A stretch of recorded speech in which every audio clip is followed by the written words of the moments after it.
So our talk this morning, I'm going to talk about plastic and rubbish and waste. And I've been on holiday recently to the sunny and tropical island of St. Lucia.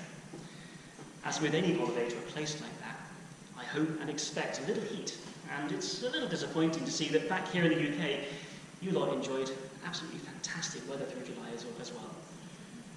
Not to sound a bit bitter about it, but when you go on your summer holidays, you kind of expect it to, come back and gloat a little bit about how nice the weather was and how it wasn't for you. But anyway.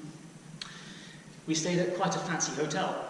It was called the Royalton, which was up in the north of the island. It's all-inclusive luxury with as much food, drink and ice cream as you could ever ask for. Indeed, there were scales in our room, and I reckon I was putting on a few pounds each day.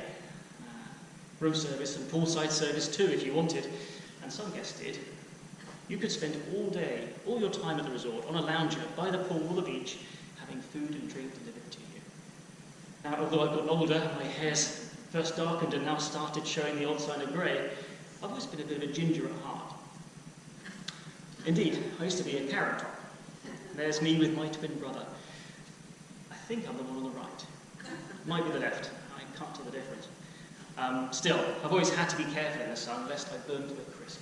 Nice shade of lobster. Not so for my wife Sam, who's just there.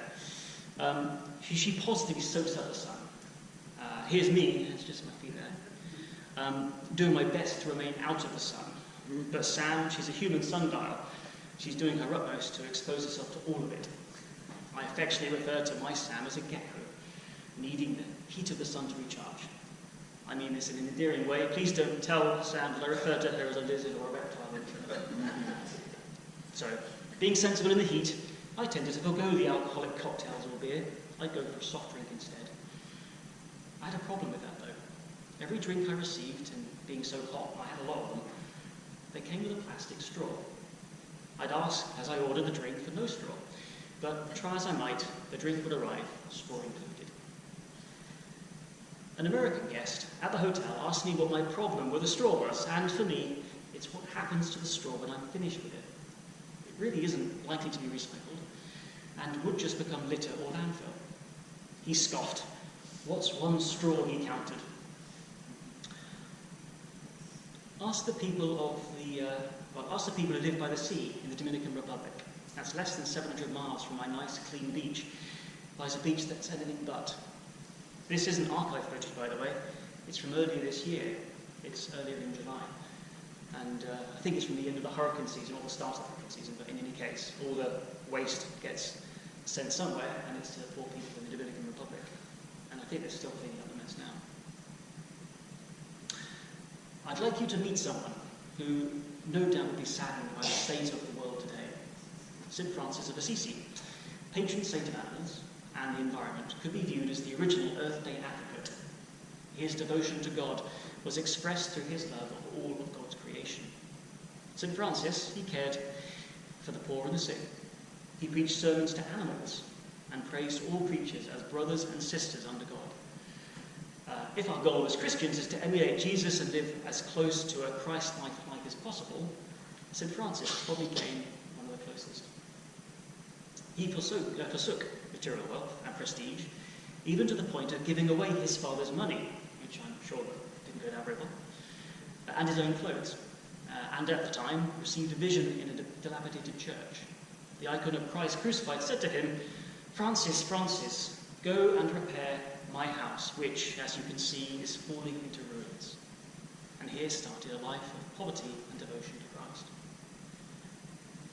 Many miracles have been attributed to St. Francis, but perhaps most famously was that involving his affinity with the natural world and a relationship with animals, especially birds, who would seemingly come to listen to his sermons. He had a love of all of God's creation, often referring to brother sun and sister moon as he looked to the sky.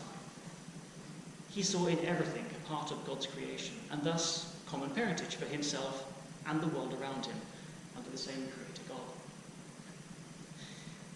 It's fair to say that the Bible is quite clear about our responsibility over our world. That's a quote there from Numbers at the beginning of our Bibles. Yet despite this, the selfish nature of humanity prevails. to the extent where we see global warming affecting crops in third world countries, microplastics getting into the food chain through our waterways and the animals that live there, and our rubbish that doesn't easily break down, clogging our seas and our beaches. In our modern world, if any in society embody those Franciscan virtues for the environment, the naturalist and documentary presenter David Attenborough. He probably comes closest. Indeed, the reason plastic has become a focus in the news in recent times is because of his work on the Blue Planet television series, where he highlighted the impact of plastic waste in the oceans. It starts from one. One God created the world. One Moses laid the foundations of a Jewish faith.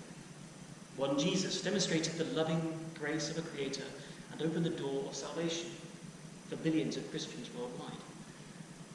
There was one Francis of Assisi who embraced Christ's teachings and became an example to those who followed. So it may seem insignificant, refusing a plastic straw, but if each one of us did so, the impact on discarded straws to the environment would be dramatic. Now, we can't yet live without plastic. Your car is 90% plastic these days. That laptop I'm presenting on here is plastic, and here's plastic here as well. But seemingly small actions and changes in and of ourselves can mean huge changes for the world around us. So, what can you do? A friend of mine, when visiting the beach or the forest, brings a carrier bag with her. Now, here's a good use of plastic. She makes a commitment to pick up at least 3 items of rubbish as she walks around. We can also change how we shop. Now, I like shampoo, and I'm sure that those around me appreciate my fresh smelling hair. I've actually ditched the plastic bottle. Lush, which is the soap company, there's one in Southampton. They do a shampoo soap bar. It's actually really good, it lasts a long time as well. So, no plastic bottle, use the shampoo, and when it's finished, well, it's finished, there's no waste. We can all make a difference, but it always starts with one.